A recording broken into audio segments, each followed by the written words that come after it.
We've went through this like period in time where the hustle and the grind is kind of like been demoted, right? Like, oh, you shouldn't work hard. You shouldn't. And it's like there are no man. You're gonna have to put in the time. You're gonna have to put in the hours. You don't need to have 50,000 in an account to be able to be successful. I had only $2,000 in a big.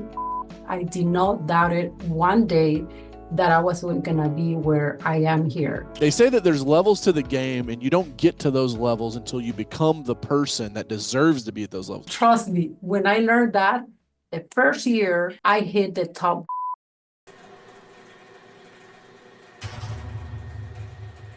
Hey guys, what's up? It's Coach Carroll. Welcome to another episode of the Sales Factory. I'm super excited for today's episode. This one's been in the works for months. We've been working our schedules, trying to get everything going back and forth. And she's had tons of awards conferences to go to, winning all kinds of trophies and plaques and prizes. But I've got Meyling Marin here with us on the Sales Factory podcast. She is a farmer's agent from California, and I'm super excited to have you in the Sales Factory today. Thanks for coming on for a bit.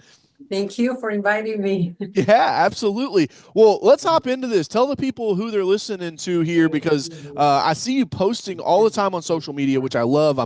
Since 2016, I've been telling small business owners you got to use social media. It's great for driving business. And I see you posting a lot with your like commercial clients. But you've recently won some awards, right? So take a second to brag on yourself. Yeah, thank you for having me. And I was born and raised in Nicaragua. I had to say that because I came to the US in 2012. So it's been, what, 13 years. And ever since I came, I got into insurance. That was my first job, officially job that I had. Wow. I fell in love with insurance. I actually have a background in environmental science. So when I came here, I thought I came to the opportunities and there's going to be a lot of jobs for me. But the reality was in 2012, things were different, were a little difficult. You guys were getting out of the economy, the recession a The little. recession. Yeah, Yeah. so it was really difficult to find something. So I just saw this commercial on TV. You want to change your career, come and apply in person. And I went and I got the job.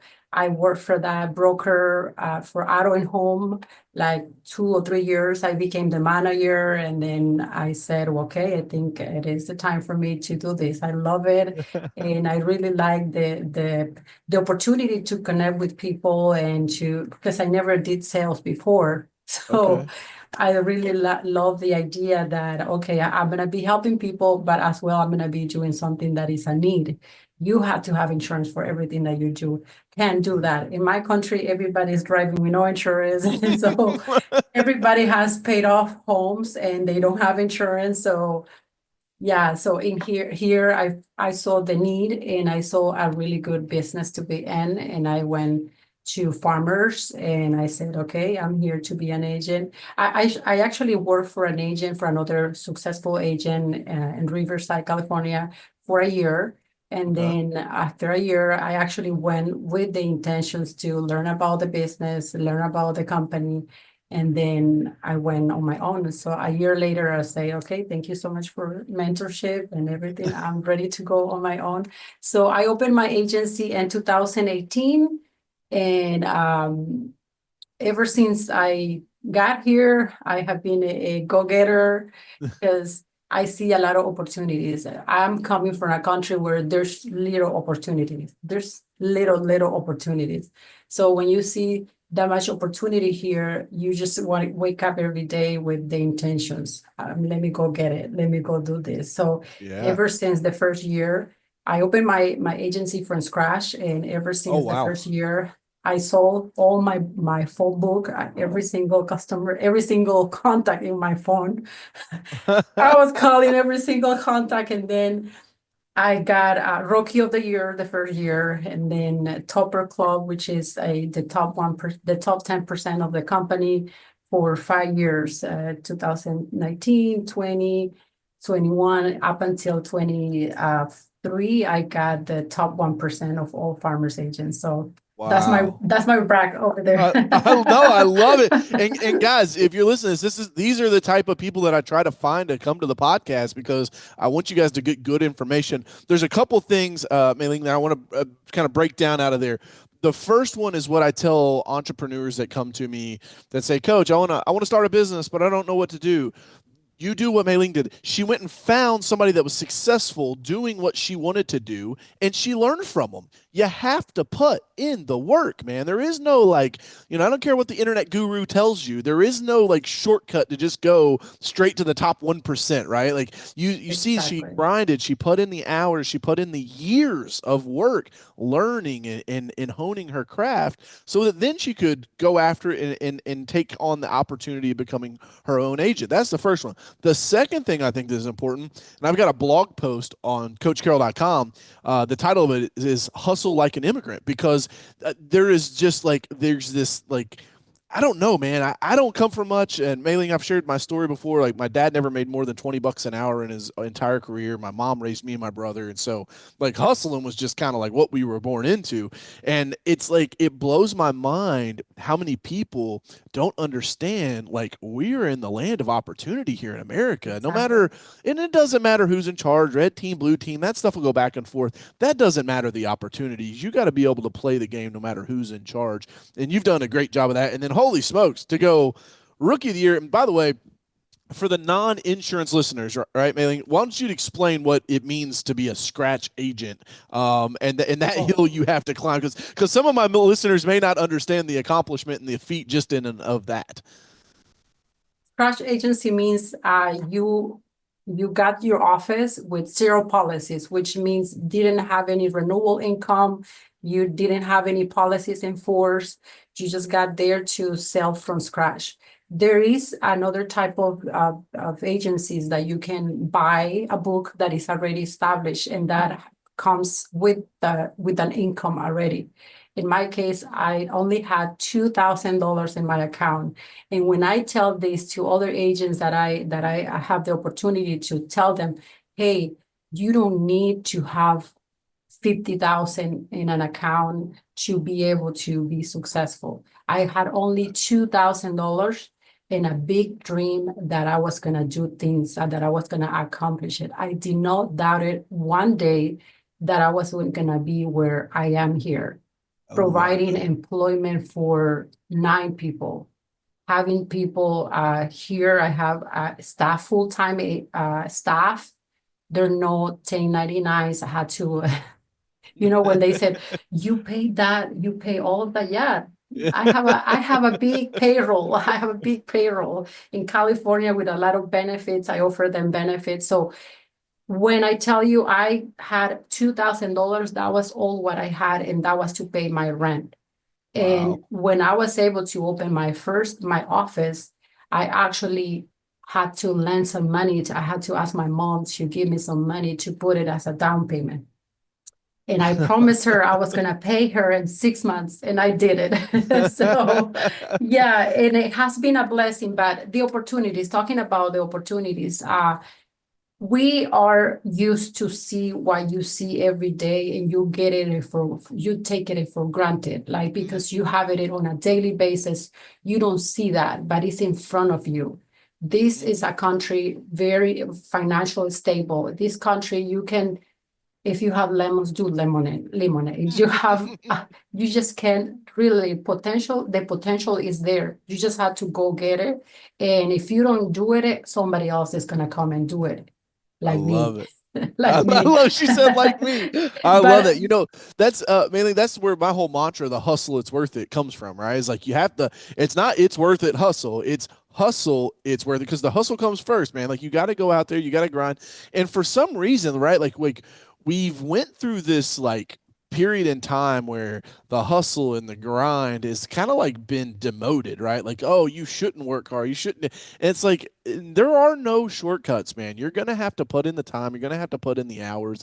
If it was easy, everybody would do it. Is one of my favorite sayings.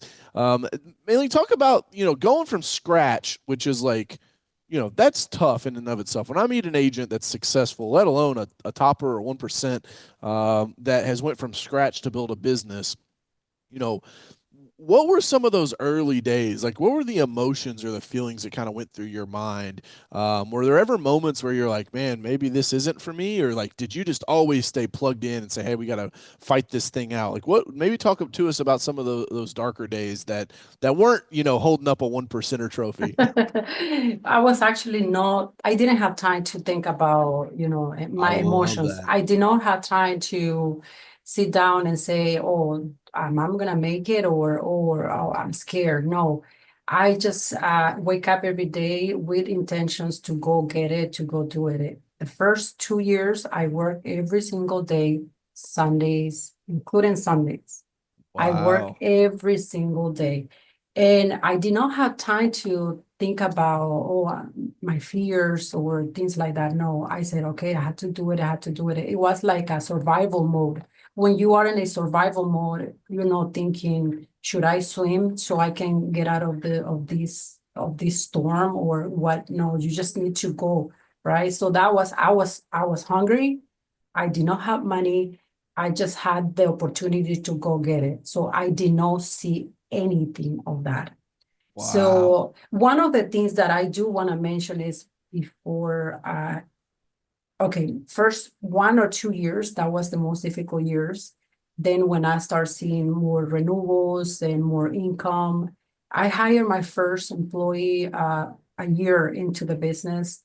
And Okay. if I had to go back and say, what would I change from my first years as a business owner, I will say I will hire more, Wow. because the lack of trusting, right? I didn't trust people that Yeah. they will do the same job as I did it. I will say, no, no, no, no, no. This is gonna write the policy incorrectly. No, it's Yeah. not gonna have the right coverage. So that was something that I learned down the road, that, oh, look, I can be gone. And I do a lot of trips for business, I have to say, but for pleasure as I well. follow you on social. You travel and have a lot of fun. That's good. Yes, and my team get it done. Things that I have don't have to be here, and the Yeah. business is running. They're getting policy solved. They're on the top of everything. When I come, I have no notes on my desk that I have to call a bunch of people back. They Yeah. take control of everything. I don't get calls from customers. I don't. It's very, just maybe one customer a month that I call back for something that is very urgent, a claim or something, but most regular customer service, they're taking care of everything. Something Wow. that I did when I was in my third year, I got a 101, it's like a 101 coaching, Yeah. but this was more like a mentorship, that it's a mentor that he specialized in helping you understand why we do things. Because Mm. you are motivated by people, but when you are inspired, that comes from the inside. So from being a top, Say that again. That was what okay, that was good.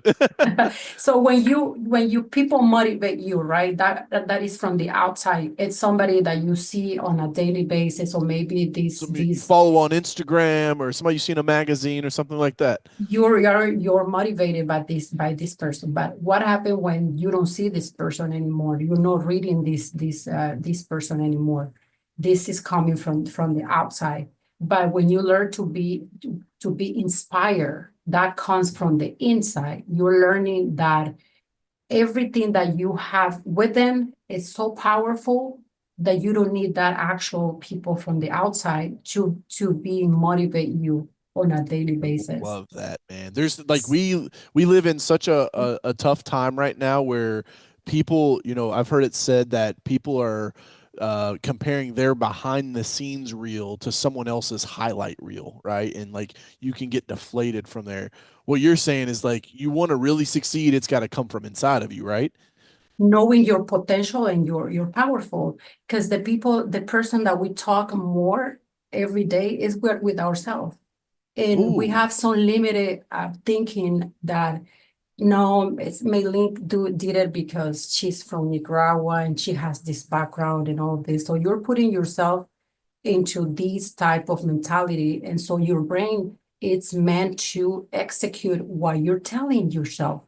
So Mm. in your subconscious, so this is a process that I had to relearn everything that I knew about myself. So in my subconscious, I had ideas of fears of things that happened in my past that are affecting my present, the way I take decisions, the way I relate to other people. So when I took this course that was more like a spirituality, more psychology, Yeah. and I finally realized, oh my God, I have been doubting about this employee and the way I related to my employees too. So I have been doubting Mm. about this employee that he was gonna do this and that. But this was all my shadows that are mirroring a situation that happened in my past. And I'm doubting because something that happened in my past, I'm bringing that into a situation that is not even close to reality. So Mm. that give me a different perspective, like the way I see things, how I relate to my employees, and even how I'm able to understand them where there is situations where they go through personal things. So I can now be more aware of that. And when I have a situation and I feel my butterflies and here, I'm like, okay, where is this feeling coming from? Okay, let me just digest and use my breathing tools. Like, okay, okay, this situation is relating to something. And that's really powerful. Trust me. When I learned that, the first year I hit the top 1%. The first Wow. year I got that. I Well, hit my top. that's Jim Rohn always used to say you got to work on yourself more than you work on your business. And I think that's a true testament to what you just shared with us, right? Is like do that spiritual work, do that powerful stuff that needs to be done. On one of the podcasts earlier today, I was talking about how weird it felt the first time I ever meditated, right? Like back in 2015. But it's like now, I don't go a week without meditating and praying because it's like it's so powerful. And if you become a better person, right? They say that there's levels to the game, and you don't get to those levels until you become the person that deserves to be at those levels. It's not. It's there is a hustle factor, and I love your timeline because it matches back to mine so much when I started my first business in high school and I had to borrow money from my mom and my grandma to get it up and off the ground. And those first couple of years are really survival mode, right? It's like you're just killing anything and everything because you got to eat. But then it like becomes a point where it's like, okay, I can hustle and I can get to a certain level, but then I can hire people, right? And then I'll get to another level because you're delegating. But then there's a leadership transition that happens. And when you become a better leader from who you are and you become a better person and you start pouring into your team and you start building things like company culture and core values and you manage and hire and fire based on all of that, it the unlocks happen. And Mayling's sharing that with you. The first year she got all that stuff figured out inside, right? All those touchy feely mumbo jumbo stuff that a lot of times we just like that doesn't matter. It is super important, man. It is so important to make sure that you're okay internally, because you can't serve others when you're of no service to yourself. They tell you when you're on the drill that they tell you put your oxygen first and Yeah. then you put the oxygen to others. It's exactly the same. Yes. So I did the work to be better at what I do, be better how the concept that I have about myself, be better the way I relate to myself, because sometimes we are so we critique ourselves so much that we put a lot of weight on ourselves. Yeah. We're thinking, oh, I should be doing, oh, I have been an agent for 20 years and I don't even have 3 staff members. That's a lot of pressure on yourself. So, but that's a work that you had to do on yourself to know exactly what is in there. You had to uncover the things that were in the past that affect the present.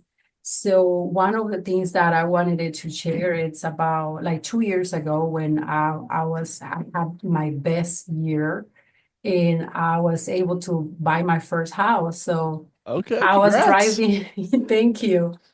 So I was driving down the freeway and then I got a call. I was on my way to sign the final the closing. I was gonna sign everything that day. Mhm. and I had to get my keys. And then the um, the farmers district manager, he had the other territory manager in the line, and he said, "Oh, Meiling, we want to congratulate you. You are President's Consul. You were selected as President's Consul. This is a designation for 100 agents out of 13,000 agents. This is Wow. the top 1%.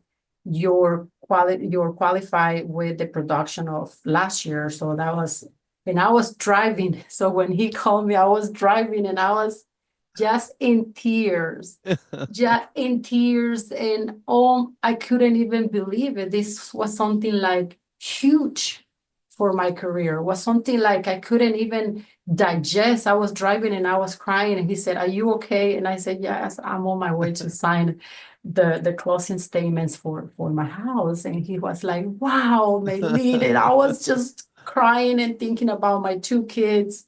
I have a 10 years old and a 20 years old. And I was thinking, oh my God, ever since the first day I got into the insurance business as a business owner, I really, I promised them, I'm gonna get you guys in a better place. I'm gonna get you guys to a better place. I'm gonna do this for you guys. Wow. And oh my God, that day everything came like a story, you see like this screen or of all the things that you went through. It is worth it. Yeah. You And said it is worth I would say that there was probably a higher player there in order that you got that call on that day to make it that special. it. Amen. And so that's awesome, man. Let's talk a little bit, because I mean this is amazing. I love hearing your story. It's so inspirational, and I know a lot of people will be able to relate to that. Um, Talk to me a little bit about like leading the team, and sometimes I think maybe people don't strive for success because sure they're afraid of failure, but I also think that sometimes people don't strive for success because they know that once they get to the top of that mountain, now they're held to a different standard, right? And so sure, you got that toppers club, you got that 1%, that president, but now it's like, how do we stay here, right? Because it's not just a you want to go there and then never do it again. So talk to us about the mindset and the shift maybe in management or some of the things that you have to do now that you're not hungry, right? Maybe the bills aren't coming on pink slips anymore like they used to, and the landlord's not knocking at the door because rent's past due. Talk to us now, like now that you're out of survival mode, how do we go to thriving mode? Yeah, one of the things that helps me a lot is when you get to this point, you got a lot of things on your plate, honestly. Even my sister has to say, "Do I need an appointment to talk to you?" Like at that point, Yeah. really. And she's very like, she knows she can call me anytime, but she's like, "Do I need an appointment? I have been calling you, whatever." But Yeah. really, we get super busy, and we had to learn how to balance our time and how to manage family pressure and business. And one of the things that I do every single day, I wake up at 5 a.m. in the morning and I get my workout done. That's my me time. That's my me time. That helps me to keep myself healthy, because if this temple is out of control, everything else is not gonna work. So I prioritize my health. I work out 5 to 6:30, and then I take care of my kids because I'm still a mom. Yeah. So I take care of my kids, drop him home to school, and then come to work. And we have plans of what to do. And one of the things that I will always do is training. Mm. Training, it's like a muscle. You have to train your team, going to basics. Every time that you see something is off, I go back and coach and train. So, and how do I do that? I had to be trained first. So I train myself. I'm always reading. I like to read what is changing in the company, the guidelines. I like to make sure we are understanding what we're selling, make sure we are up to date in everything. So I'm always training, training, training. So Wow. if you get to this point, you hold yourself at a higher level. And so for me, it's like we're not going back. Even when the insurance crisis came to California, we know farmers shut down auto and home. We had Yeah. restrictions. We had no renewals. We had a lot of going on. And Yeah. to have an open mentality of, I am not an auto and home insurance agent. Up until that point, I was 90% of my business was auto and home. But now I have all this staff that I'm not gonna let them go. That was my responsibility. And I wasn't thinking about Wow. my check. I was thinking about them because I'm Yeah. not gonna let them go. And I sat down with them and I said, guys, everybody's gonna let people go. I'm not gonna let you guys go, but I need you to be in with me with the plan that I have. And what's the plan, Maylene? I said, okay, we're gonna do business insurance now. We have a lot of other products that we can sell. Yeah. We're gonna sell business insurances. So I transitioned my entire new business Okay. production to business insurance in 2022. Yeah, because I mean, like I remember, like I mean, and again, we work with some of the biggest State Farm farmers, Allstate agents, and it's like I know of an Allstate agent in California. He had 22 team members. He cut back to 11. Like I mean, it was just like because it kind of went full stop, right? And for those that you don't know, I'll give you a quick little synopsis because trust me, I've had plenty of feedback from everyone. There essentially was a guy, an elected guy that was over Department of Insurance, and the company's like, hey, we need to get rate increases because our risk has increased. And the guy was up for reelection, and he was like, nope, not passing any of those for a couple of years. None of the insurance providers could get any increases. So I was recently in California, and it was funny because I was talking to some of the residents there, and a lot of people are mad at the insurance companies right now because of the fires and whatnot. And I was like, well, they couldn't get the red, blah blah blah. And they're like, so you're on the insurance company side? I'm like, well, they have a business to run, and like if you can't get, if you can't run the business, it puts everything at risk. And so you're like, I love you're just. I just finished my book called The Hunter Head Game, and you're like literally the hunter mentality that I talk about in there, which is like, okay, well, we can't eat gazelles anymore. What are we just going to starve? It's like, no, we're going to go start chasing zebras now, right? Like, you just have to find something else to hunt. And I talk about in the book hunting the game that's in season, right? And so auto and Exactly. home went out of season. We had to pivot and go to business. So how is that? Like if you guys are used to maybe buying leads or having prospecting community locally to get auto and home, like what was that transition like to go from being a PNC personal lines type business to now we're like all into business lines, which most of the time is what like independent agents are doing, right? They're mainly more commercial. Exactly. How did that transition happen and what was that like? Yeah. Well, everything that I knew about numbers game, right? About marketing, I knew I need to be big and to have this much of numbers, then we need to have quoting activity. So my goal was, okay, let me start going after what's going to be my marketing. So I told my team, okay, you guys just trust me. We're going to be fine. Trust me, we're going to be fine. I want you guys to be with me. We're gonna train for 2 weeks straight. Train Whoa. every day, train every day, train every day, learning the quoting platforms, learning the specific what industry we are going to. So we went after contractors and body shops. That's Okay. it. Auto Okay. service and repair and contractors and workers' comp. Okay. So train every day. We sign up with farmers on courses and all that. And then I said, okay, one of the things that we had to do is to make sure we have enough quotes in the system. And we know the rule. We're gonna be quoting 100 and we're gonna be closing maybe 15. Okay. So I design how much premium you need to be able to get this much of income and how many quotes we need to get to that premium. So we break it down, and at the end, we said we need per producer 3 to 5 quotes per day. And I so love it. that's all. If you need to do 200 calls to get to your 3 quotes, that's fine. If you're really good and we train on how to call and, we didn't do any in person visit. Everything was over the phone.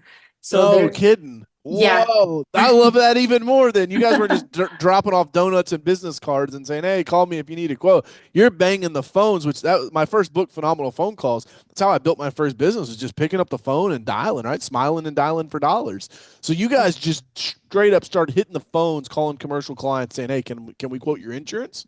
Yes, and we changed our mentality from going for the yes to go for the no. Mm, So I read a book of the 100 notes for the one yes. hmm. So and the book says like if you get a no, that's getting your goal accomplished because that no is stopping you to get the yes. So you got it when you are training your team. I tell my team, did he say no? That's good. You're closer. So go for the no, go It's for like, the no, because yep, we need to mark down all the ones that are gonna say no until we find that one or two client that is in need of the quote. That's yep, all what we want. And so, yeah, so we yeah. did that and we, they start quoting, we put over 600 quotes in less than 4 months or 6 months. Wow, And we closed, I would say like the first year, it was almost half of the year. I think we closed over 500,000 in premium wow. the first six Just months. off of banging the phones, man. Holy smokes. We'll drop a cash register sound effect on that one and take that one to the bank because that is insane. Congratulations to you. Congratulations to your team. I also think that you are just literally like the textbook story of what managing the right way, leading the right way, training your team. Hello, you guys shut down for 2 weeks and went to boot camp basically on, hey, this is how we are going to, sell this stuff to these new clients. And what I really love is that it says this in the Bible that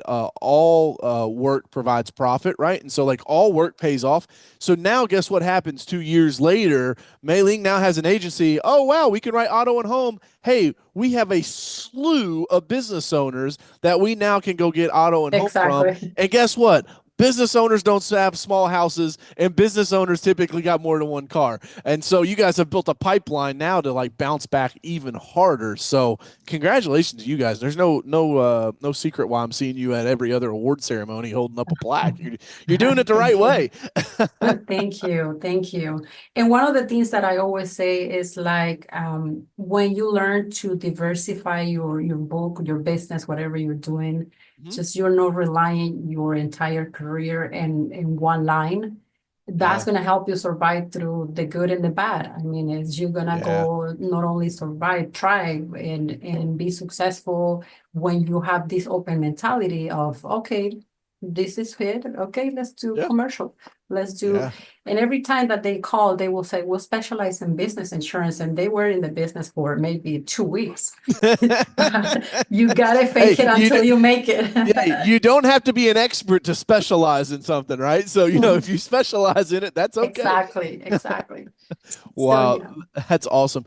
Maybe, Mailing, as we kind of wrap up here, are there any books that you read? Are you a reader? Do you like reading books, or are you just like, no, I'm just training my team and rock and roll? I know you mentioned the Go for No. I'll do a quick little plug for the podcast. That book, I actually interviewed the author, I think 2 seasons ago. So if you guys are Oh, interested, you go to coachcarroll.com/podcast, go back to some of the old episodes, and we actually had, I think her name was Maria, maybe. That's probably not right. But Go for No is one of the podcasts.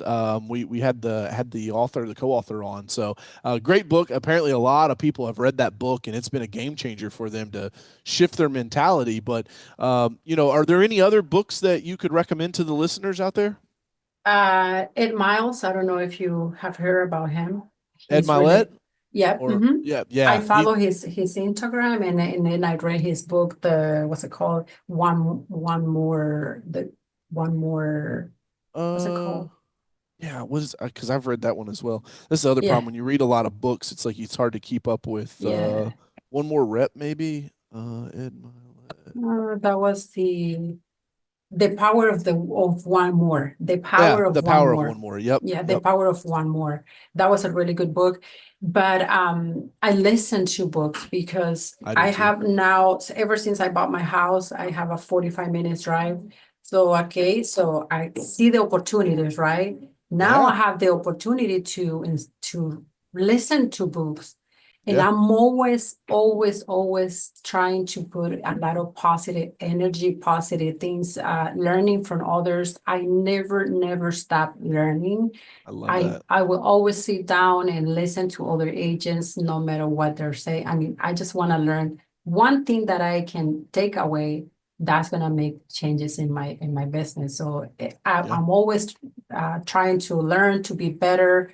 I'm always open to see other people's success and see what they're doing. I don't think I know everything. I'm always willing to learn, and the putting yourself, adapting yourself to different circumstances is going to help you be successful too. Yeah. I love that. Adapting. You have to stay a student, no matter, because there's always every mountaintop I get to the top of, right? There's like, I see another one that's bigger and it's like, oh, I didn't even know that thing exists, right? You might think making $1,000 a week is a lot of money until you meet somebody making $1,000 a day. You might think, then $1,000 a day is a lot until you meet somebody making $1,000 an hour, right? And so the levels will continue to go up, and that's why you have to continue to build up your tribe and get around better people, learn better things. I also love your mindset shift there, right? Like Meyling could have been like, I bought this house. It's 45-minute commute. Golly, I gotta say California traffic, like, But she's saying, no, hey, here's an opportunity for me to read my book, right? To listen to my audiobook. I'm the same way. My farm here in Kentucky, it takes me about 3 hours to mow the grass. I could hire a landscaper, right? But one of the rappers I listened to, he said, "You don't fuck with a millionaire that mows his own lawn," right? It's like, and it's Exactly. kind of where I'm at with it. It's like I could afford to pay somebody, but those 3 hours, that's the space that I have blocked throughout the summer that I know I can just deep dive, listen to my audiobook, and nothing's bothering me, right? And so those paradigm shifts I think are super important, and they'll continue to happen as you just continue to level up. And so no matter where you're at in business, no matter where you're at on the ladder. Maybe you've never gotten started in business. Maybe you're thinking about it. Maybe you're a top agent like Meyling, tuned into the sales factory and you're taking some things away. One thing that I love is that success leaves clues, man. And what you'll listen to as a guest on the podcast, as a listener on the podcast, you'll hear these people that I continually bring on. And if they're top performers, they're all seeing the same thing. They take care of their body. They work out. They're mentally and spiritually strong, right? They're working on their environment. They're always trying to improve it. They got their finances in order, right? They got their health and their fitness. Like there's just certain frameworks that you have to work inside of if you want to get to certain levels of this game. Everything is gonna come from the inside. So once you do your work, a successful person is not the result of just because he's really good in sales. That doesn't happen like that. It happens when you align in your inside. In your inside, you align your mind, your body. And once those are good, you feel unstoppable. Like you can do whatever you want when you have control of your emotions. That's Love it. something that it's amazing. So it Milet, how you pronounce it, Milet, Yeah, Milet. he talk about the control of your emotions a lot. Yeah. Like the fact that somebody tells you, oh, you look so ugly, and you don't feel like it relates to me. It's like I'm not offended. So like when somebody wants to throw trash at you, you're not a dumb trash to get the trash inside of you. You're not gonna get like upset. So the power of controlling your emotion is gonna help you be successful as well. Because Yeah. emotions, everything is emotions here. We have customers yelling at you, yelling at Oh your yeah. staff. Yeah. So when I train, I talk about those things as well with my staff. I tell them, so I tell them about emotional intelligence. I tell them about, and it's funny because my staff, they also like to work out. And that happened recently, 2 years from now. Like recently, they are like, okay, we want to be like Maylene. Oh, I don't want to eat this much sugar because Maylene is here. I said, don't worry, don't worry.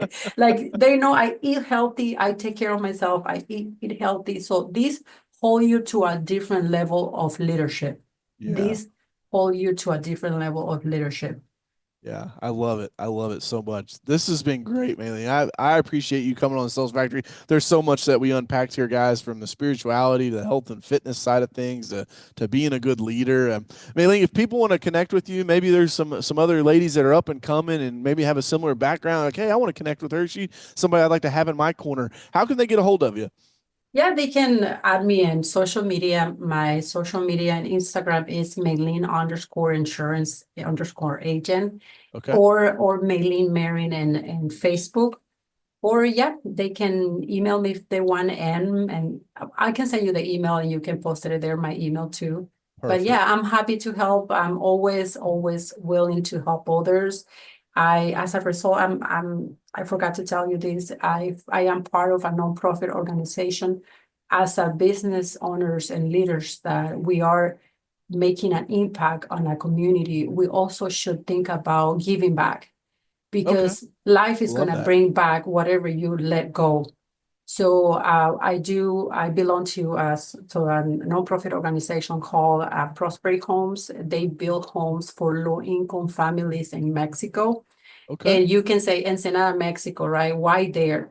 These people are the one who provides the fruits and vegetables that we eat on a daily basis. So we go there, we build homes. I mean, the project builds 12 houses a year.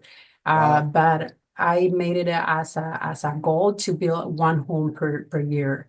And so wow. we raise the funds, we go there 3 days. I take my kids to see and to stay grounded, to stay humble that look what is there. Look what they Yeah, have there. Look what we have here. yeah. And so that's the only call that I will say to all the people that are listening, that don't never forget that you are part of a community, be the good impact to the community. Don't just be a profit too for the people. Don't be just trying to collect from the community and no giving back. I love that. I love that. Mei thank you so much for being a guest today on the podcast. Definitely a different tone, different spirit than we normally have, and it's so refreshing to hear a success story. And I wish you many more years of success. Even though I know that that's kind of a given at this point. Nobody rises like you do, and then just falls off. You're going to keep hustling, and I look forward to having you on again in the future and tracking your progress. And yeah, we'll get you back on an episode in the future real soon. Thank you. Yeah, no worries. Guys, if you guys haven't subscribed to the podcast, make sure you do so. Hit the thumbs up, the like, the share, leave a comment, and invite other people to check this episode out. And also, share this out in a text message or an email if you think this would resonate with somebody that you have in your circle. As always, we want to help this get out to more people so we can help them grow, because I truly believe that entrepreneurs solve most of the problems in this world. And if we can be successful, we can give back, just like Meyling was saying with houses there. You guys know I do give projects with Family Scholar House. And I think that that's just one of the big pieces and one of the fundamental pillars is once you dream more, do more, and become more, then you get to give more. And that's one of the most fulfilling parts of success. And so until next time, I'll see you guys soon. I'm Coach Carroll. Hustle, it's worth it.